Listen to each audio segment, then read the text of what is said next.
Welcome to Watermark's Church Leadership Podcast, a conversation with church leaders for church leaders. And I'm your host, John McGee.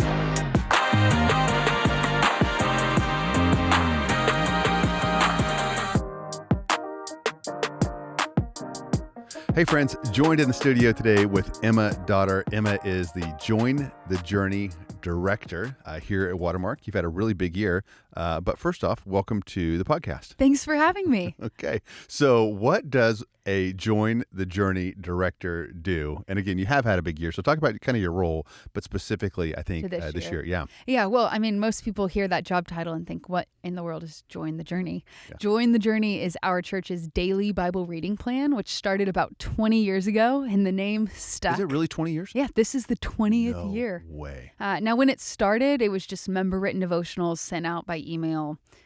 Somebody on the dev team, sending out batches of 50 manually every single morning. Yes. But now the ministry's grown, and it's really, we'd say 3 components: read, listen, and discuss. So the devotionals, we still do those, member-written daily devotionals, and I'm overseeing that process. Yeah. Listen is our daily podcast, which I serve as the primary host, but we get some different staff members in here and there.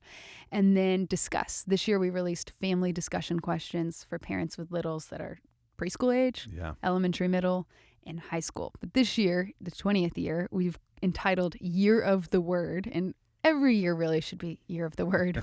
We're a Bible reviewing church. We want to do that. It's one of our core values, yeah? Yes, but the idea is that we're setting aside a year to intentionally read together. So all of the ministries across campus are syncing up from Sunday teaching all the way down to preschool. Yeah. You can expect most Sundays, all age groups, to be correlated. And the idea is that small groups, community groups, can have great discussion around the Word and Sunday teaching, as well as parents with high schoolers, middle schoolers, or littles. Yeah. You've done a great job just driving that across our entire congregation. Our preaching calendar is often synced up kind of with that. Mm-hmm. This right now we are in 1 Samuel, is that right? Yeah, wrapping it up, starting 2 Samuel. Yeah, and so TA basically just kind of did a quick flyby of the life of David yesterday, which was fantastic. So it's been great. It's a really massive undertaking. I think our body's taken really well to it. So well done. Thank you. It's been fun. Yeah, and so at CLC this year, you're going to do a breakout on just kind of what we've learned, mistakes made, what you would do if you were someone else. Yeah, how to get your members to actually read the Bible. Love it. Do you know why it's called Join the Journey and not the Journey? Well, I know that the idea was that there would be a call to action. Yeah. But you were probably literally there. So we Googled the journey and it was taken, and we said let's add a call to action to it. So that was way back when in the wild west days of the interwebs, and there weren't a whole lot of other there was .com, .net, and so we went with Join the Journey. So love it. And it's 20. Be careful what you name stuff, because it could be here 20 never years know. later. It will happen that fast. So okay, Emma, I want to tell you about a conversation I keep having with leaders. You don't have to completely solve this, but I just want to get your perspective on it.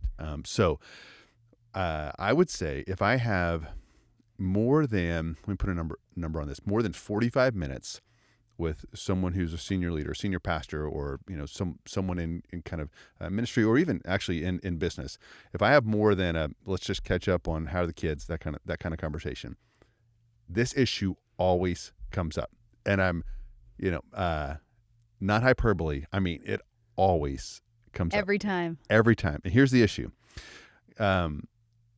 People will say, I cannot get Gen Z, and they will normally say 2 things. I cannot get them, one, to care. I can't get them to care like I care. So if it's, their church, I can't get them to bring their best the way that I bring my best. I can't get them to think about this at night or on weekends or when they're exercising. That'd be number 1. And then number 2, I can't get them to work. And this thing, whatever this thing is, was built on hard work and diligence and, long hours, and these guys come in late, they clock out early. So, which feels like the same conversation, candidly, we were having about 5 years ago. I mean, I bet if you went back on Google and it just started, just Googling Gen Z, which I think, let's talk about that as a category, there would have been an explosion of articles and podcasts and books and things like that. And yet, honestly, that's still what I'm hearing. So we haven't cracked it yet. Same so you don't, conversation. So you should feel no pressure to become the definitive voice for this and fix all the problems. But I thought, since this keeps coming up, let's just have a conversation. As much as anything, maybe to remind people of, the characteristics of this generation, the promise of this generation, and then how to work alongside and how to set them up, so that eventually you're going to hand the keys off to this group. They will be running things in the future. Future church leaders. They will be your pastors.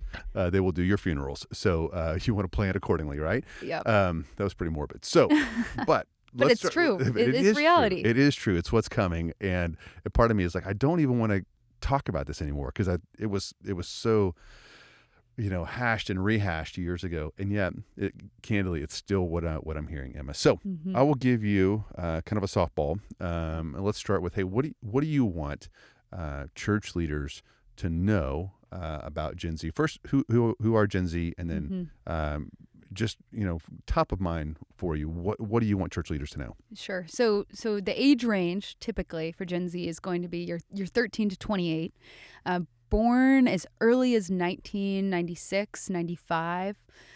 Some would even say 97. That's probably the most common.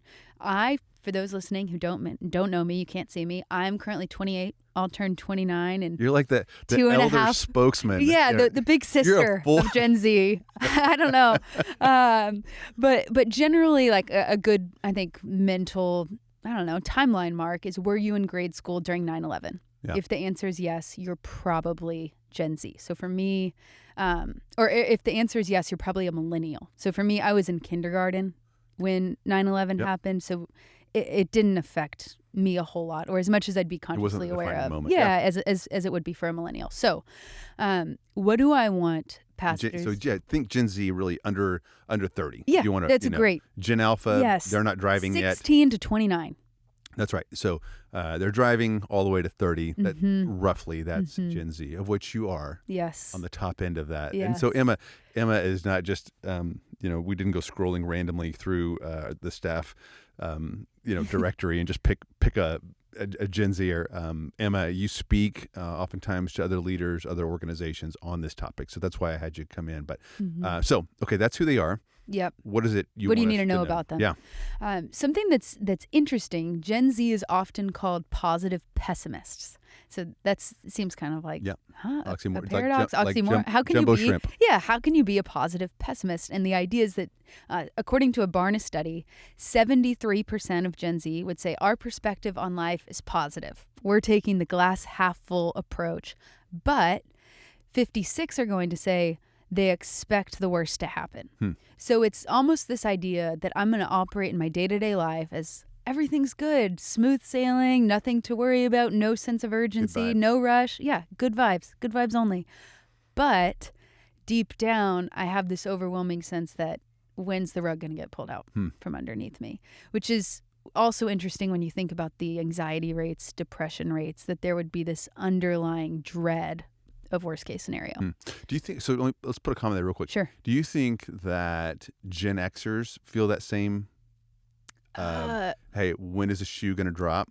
I think it would be more of a realist perspective. I haven't looked at much research on Gen X, but I would suspect that there's just a realistic pulse on reality that, hey, sometimes life is going to be hard. And Gen Z knows that, but it's almost like I'm going to expect another pandemic to happen. Yeah. I'm going to expect a natural disaster. I'm going to expect whatever's the worst option. Yeah. An extreme realism. Interesting. Okay. Yeah. Well, that would explains a lot, actually. Okay. So, what else?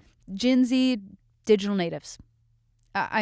Generally have never known life without smartphones. As an older Gen Z member, I'm like, no, I started on a flip phone with T9 texting, but I still started on a cell phone with texting as an 8th grader. Yeah. I think for us, Google has always existed. We've never had to lick a postage stamp.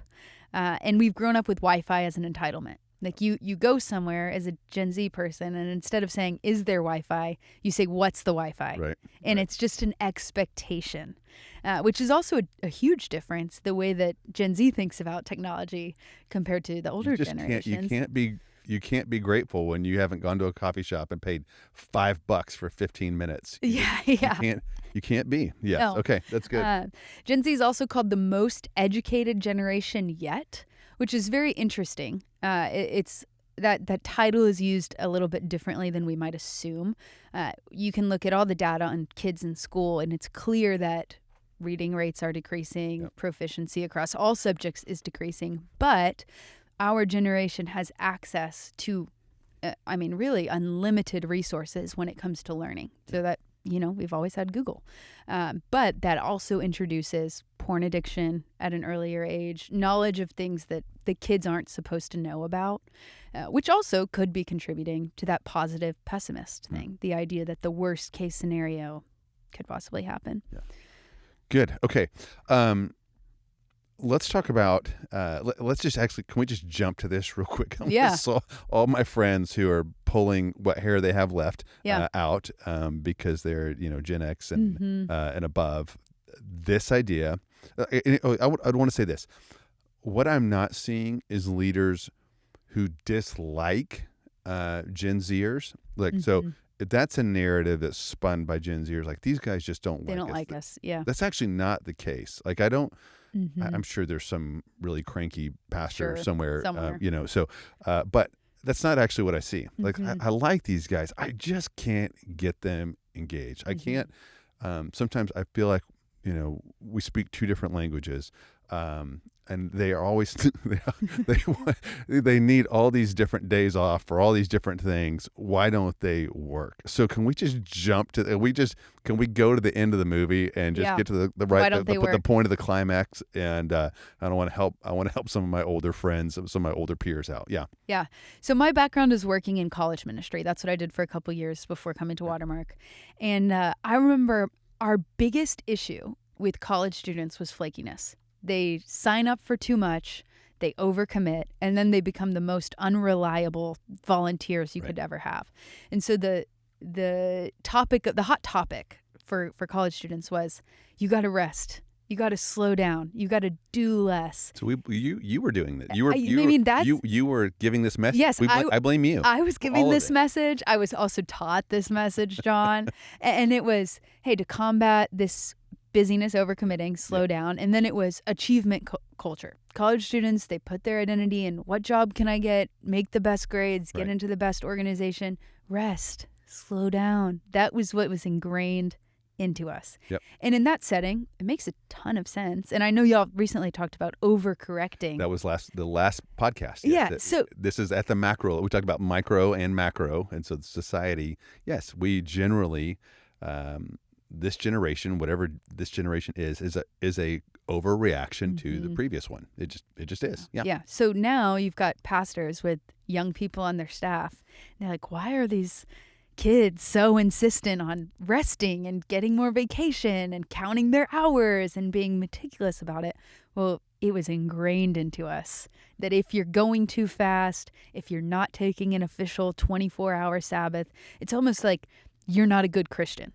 Now, that's not right. In fact, Sabbath is the only one of the 10 Commandments not repeated in the New Testament.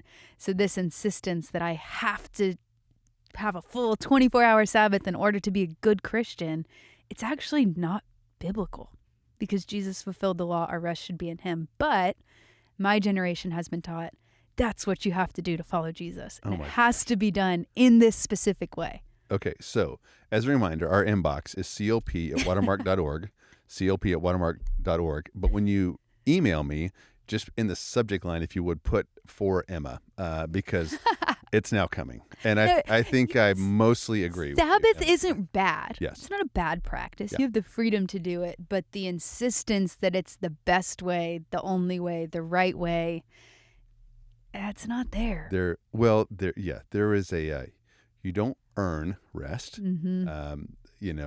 That's not the way it works. However, generally in cultures in the ancient Near East and Moses was pretty big on this as he's laying out the laws. There was a sense that people were working. They were working hard, and they were probably working 6 days a week, not 40 when there wasn't a holiday or the weather was nice outside. They were working pretty hard. That's also part of the backdrop, but not a little bit outside the scope of this one. But you're saying basically what you're saying is, hey, a lot of these guys were taught to rest, to not work too hard, don't kill themselves. It's been an overcorrection. And then there's a sense, I do think this is just helpful to know, hey, whatever it is, or a friend of mine told me once, he said, what's in front of you, you caused. And so you and I individually did not cause this, however Gen Zers think, both good and bad. But we, basically my generation contributed to the messages that they then consumed. And so, a big one that's always going to come out is these guys just get the participation trophies. Oh, yeah. This is the participation trophy award. And I love my friend Grant Skeldon. He always looks at people that are older than him and he goes, and you guys gave them to me. You gave me that trophy. Right? So it's not like I went and picked these things out, and sought them out. You gave them to me. And so, whatever it is, good and both in good, bad, and sideways. There's the generation above them generally is giving them a message that isn't informing them. So I think that's good, Emma. What else do you want my frustrated friends to know about working with Gen Z? So part of that is like, hey, understand the worldview or the perspective, the way we've been formed. Yeah. We've been formed to think this way. At the same time, we need consequences for our actions. So and some of my peers might be hearing this and be like, why would you tell them that? But it's true. Proverbs 10:26 says, like vinegar to the teeth and smoke to the eyes, so is the sluggard to those who send him. But in the NLT, lazy people irritate their employers, like vinegar to the teeth or smoke in the eyes. And the idea is that acid is going to wear down your teeth, and an unreliable person is going to wear down the trust, the patience, and the care of their employer. We have a responsibility to work hard. So if we're not doing that, I think it could be easy, especially if you're a pastor and you've got a handful of younger Gen Z employees. It could sometimes be easy to maybe justify or say, oh, it's just because they're Gen Z that they're not working hard. And so I need to figure out how to adjust to their work ethic, their worldview. When in reality, we may need you to call us up. And it may mean you're on a performance improvement plan, or you need to turn in a report of how you spend your hours each week. The first church I worked at, we had to clock our hours, even though we were salaried employees. And I always thought, this is so weird. Like, why do we have to download this app and click clock in and clock out? Like, it doesn't change how much I'm paid. But the premise was, you're not always in your office. You're out meeting with people. You're doing whatever, and we want to make sure you're actually working when you're off campus. Which, like, on one hand, you could look at that and say, is that a trust issue? At the same time, if there's a pattern of a lack of trust, a lack of work ethic, it's a great option. I don't know. What do you think? Okay, well, fascinating. Now you have no more Gen Z friends because you told them that they're like, go claim millennial now. The old people now are going to drop the hammer on them. So have fun being you from here. I think that's right. I think you wouldn't want to coddle. You wouldn't want to coddle someone, and consequences are not a bad thing. They're not. I don't think. I think, to your point, like, this is actually a literal quote. Hey, to get this thing off the ground, I had to work 70 or 80 hours a week. And I can't get these guys to work and care like I did, Yeah. So you kind of go, they probably shouldn't. 80 hours. But like, I ask about, like, specifically what it looked like, and I go, no, that actually was 80 hours. That literally, in your 20s, you were literally working 80 hours a week. And I don't think that was helpful. And then you have some people who kind of, I don't know how to say it another way. I've never thought about this, but they kind of go into grandpa mode, and you're just like, hey, I'm older than you. I'm just gonna put my arm around you and tell you everything's gonna be okay. It's that same coddling, participation, slow down. And I don't think that's helpful either. So you can't be an angry old man, get off my lawn, and yell at them, and you don't work like I work, or coddle them, and just say, I love you. We're so grateful to have you here. I do see this sometimes, almost to have someone young in the church, someone young on the staff. They're so excited that they'll make a new set of rules for them. I do not think that is helpful. You want to have a consistent set of expectations. So in that, Emma, to your, to your point, like, do you have people log in? Well, you just better make sure everyone's logging in. Not just those crazy kids, Jen, whatever their name is. Right. Like, it needs to be consistent. And if you let the Gen Zers go early, you better let everybody go early. So that would be or one of my things. Or work remote. That'd be another one. Yeah. Tell me what do they help again? Well, can I say one more thing? Please. I think it's also important in this conversation to add that rest is valuable. Whether you're the Gen Z person, you just saved yourself some emails. I hope so. I think it's really natural to go into that mindset. That's kind of like the seniority mindset when you're in high school. When I was a freshman, I had to go through this, so you need to as well. Right. And on one hand, it's like, hey, that's a rite of passage. That's how you grow. You grow in responsibility, expectation, but it can also turn into division. And I'm going to look down because you're younger, or if it was hard for me, it has to be hard for you. And that's not the way of Christ. So I do think there's a level to which Gen Z can hear that I had to work 80 hours or 60 hours to get this off the ground. And it's like, red flag, that's not healthy. That's not good. And we can almost throw the baby out with the bathwater. Yep. On the older generation side, I didn't rest, so why should you rest? And on the younger generation side, that sounds terrible, so I will never do that. There's a season for everything. Yep. That's what I'd add. Okay, that's good. Okay, so I've got people in mind, and I'm trying to help you help them. And so one of your first bullets is crack the whip on them. Remember, you've caused the problem. So they're not real hopeful at this point. This isn't a real positive podcast. Emma, maybe so we know the stats. We know where they fall on the calendar.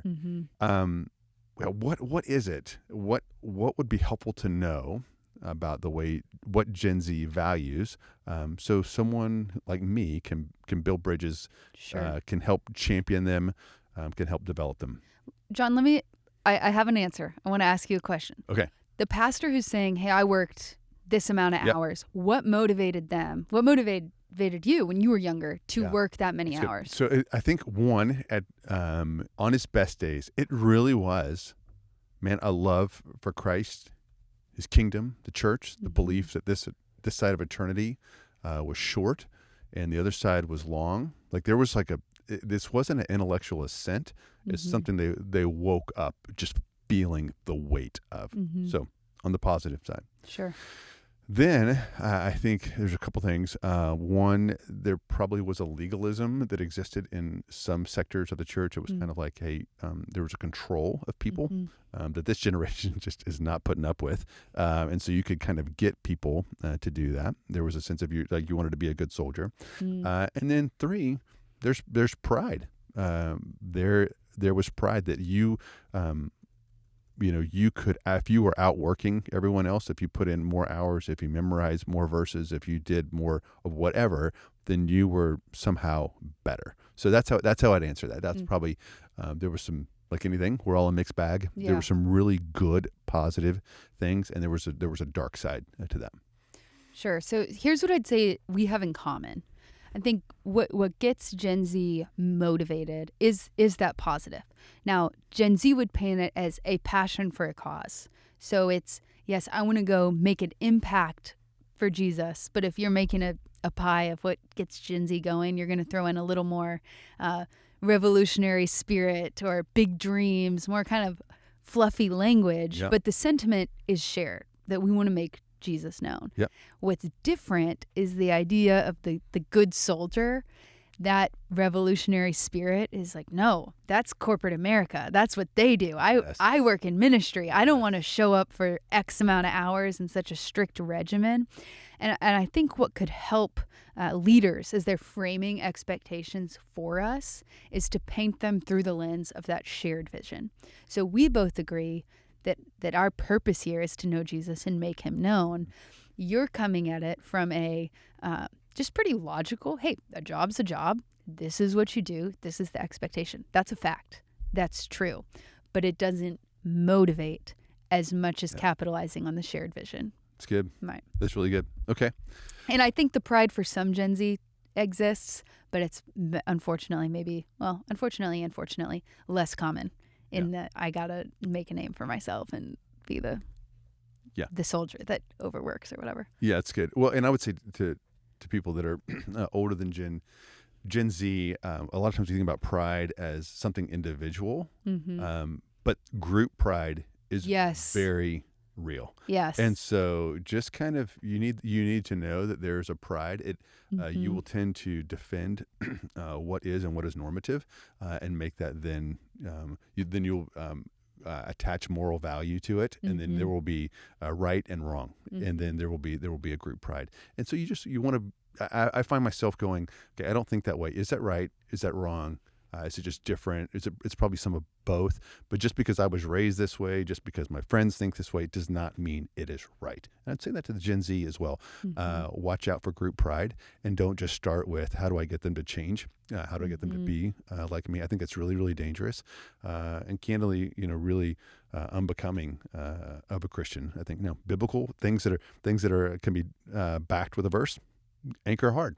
Don't relent on that. Things that are I wasn't raised this way. You want to be really, really careful there. Yes. So you've been led by people who I'm trying to help my friend here. Emma, you've been led by people that are my age. The times you had the most fun, the times you felt most cared for, most developed, the times you brought your best. Anything that would kind of any recurring themes that from the person who was leading you? Me. Themes that brought out the best in Emma. I think time, which is hard. We talk a lot about discipleship. I think Grant, even you mentioned him, he says this: discipleship isn't adding something to your calendar, it's adding people into your calendar, into what you're already doing. And even when it comes to, so I would say I'm an aspiring Bible teacher. I do teach the Bible now, but I'm always looking to get better. And I have felt more motivated in my work when someone who I see doing what I want to be doing invites me into their preparation process, their sermon run through, asks me what I think. And then just a little bit of time, not a lot, to look at whatever I'm working on. And that pairing of, I'm going to watch, you're going to invite me in to something you're already doing, I'm going to watch, is motivating me then to keep working and work even harder on what I'm doing. So that's been a consistent theme. And then I think the other thing that's really brought out my best is being entrusted with ridiculous responsibility. Now, I would say there has to be some level of a demonstration of work ethic. Right. If the employee is really checked out, it's just ridiculous. But as improvement is made in my work, or I'm slowly demonstrating faithfulness, being entrusted with more responsibility has really motivated me to keep working hard. Good. So you mentioned at the beginning, you lead Join the Journey. What is this Year of the Word thing that's going? When that idea was initially presented to me, it was crazy. Like, you're going to, Emma, you at the time, I think I was 26, you're going to host a podcast for our entire church. That was ridiculous responsibility, but it came on the tails of smaller instances where I needed to demonstrate responsibility. And the challenge of a new project, a new initiative, really motivated me to keep being faithful, keep working hard, because I knew somebody believed in me. So good.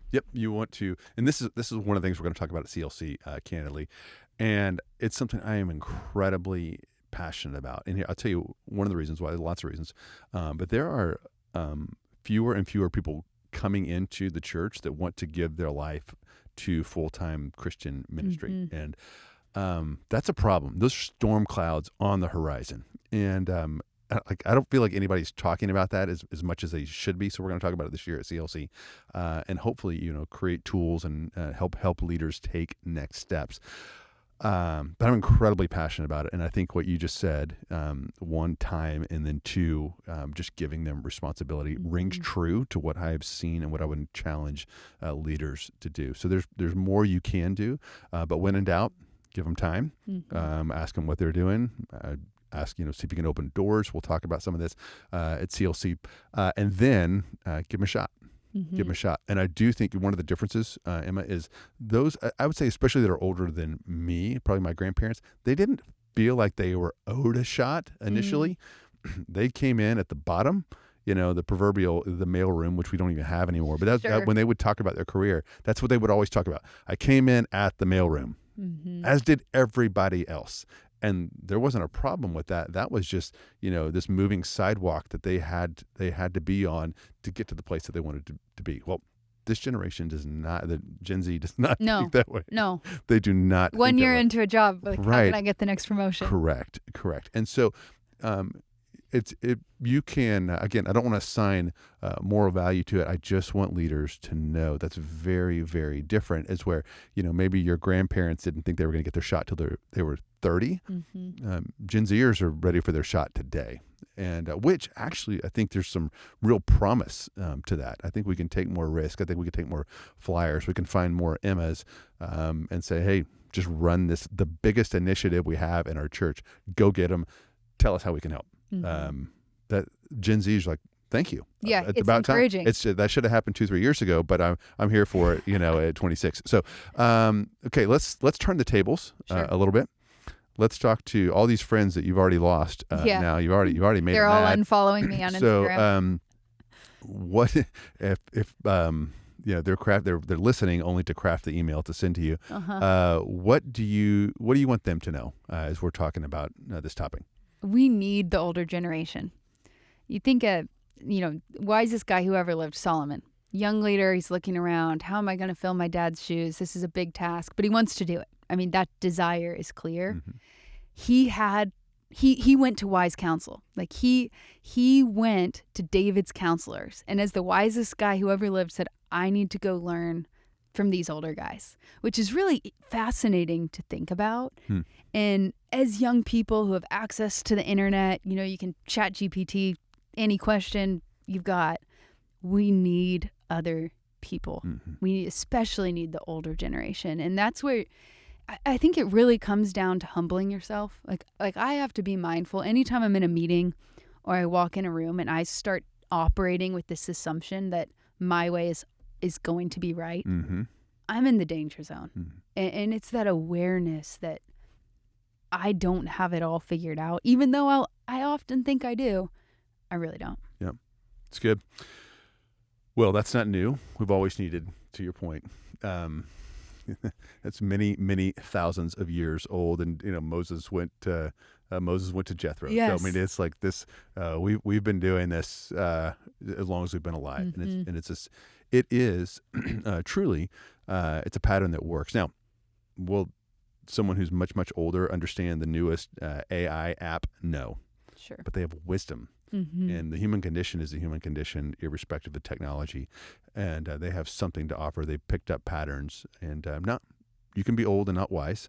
Sure. We've all seen that. But there is something about someone who's wise, and especially who has a kind of a championing spirit for those that are younger. So it's really good, Emma. And I think there's several things here that I think you could help my friends and whatever friends you have left. I think you've helped them. But I'll give you the last word. Anything else you want either groups to know? Yeah, I think for both groups, like, we are the future. So whether you're super excited about Gen Z or you've got a lot of questions, the reality is we're next. And we can be confident that God's church is going to continue, no matter what our relationship looks like. But hopefully it's one marked by unity, a dependence on the Spirit, and is centered on Christ. And so if we keep those things at the top of the list when it comes to what we have in common, God's going to use it. Yeah. And there might be some bumps in the road in our workplace relationships, but God's in it, and He's got us. It's good. I heard someone say recently, that's how we normally frame it up, is they are the future of the church. And it's like, no, they're not. They're not the future. They are the church right now. And I like that. I know what you were saying, but I really like that language. No, there's not some far off future. They're part of the church right now. And so, friends, again, part of me is like, do I really even want to do a podcast on this? Do I want Gen Z to show up on our podcast feed or on our socials? It feels like it's so overdone, and yet, friends, it is a topic I just keep hearing about. And so I hope today there was something that was helpful, something that God will use to kind of prick your heart a little bit and go, yeah, I can do better, or I need to rethink that, or I need to take a step back, or I need to prioritize my relationships either with Gen Z or Gen Z to those that are older, and I think there's tremendous promise here. There is tremendous promise. You think about the way that technology is advancing with AI, what that could mean for the gospel, for the church. It is astounding. Digital natives, they can do this, but they do need some wisdom. They need some people to open the doors for them. They're going to need money. Gen Z is one of the most broke generations ever, Amen. And some people that are Gen X are inheriting money, or they sit on organizations that are legacy organizations that have money. And so you can take your wisdom and you can take your money and you can take some of your really hard fought for lessons and share them. And Gen Z, if you will have, as Emma said, just a posture of humility. Are there some things that that those that are older than you don't? Yes, absolutely. But come with some humility about some of the many, many things that you do not know, you do not understand yet. And man, I think it's an amazing setup. I think this is an incredible time to be alive, rather than just kind of fighting with each other, which I don't see that again. I really am encouraged by this posture and the spirit of Gen X and millennials, that they just really want to help. They just don't know how. And so as we end a lot of these podcasts with just pray for wisdom. God will give it to you generously. That's how we ended the last one. I would end there today. But Emma, thanks so much. And I look forward to picking up this conversation. So we're going to pick this topic back up at CLC, which means we'll probably come back in the summer, fall. I think this is a big part of what's next for the church. And thank you for your time. And it's been really fun to watch you, sister. You've done a great job this year, and I can't wait to hear all your lessons learned. We'll do a podcast on that. But thanks for being here with us. Thanks, John. Thanks for having me.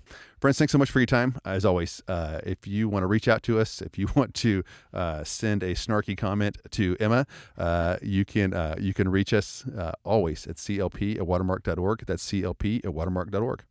We'll talk to you again next time.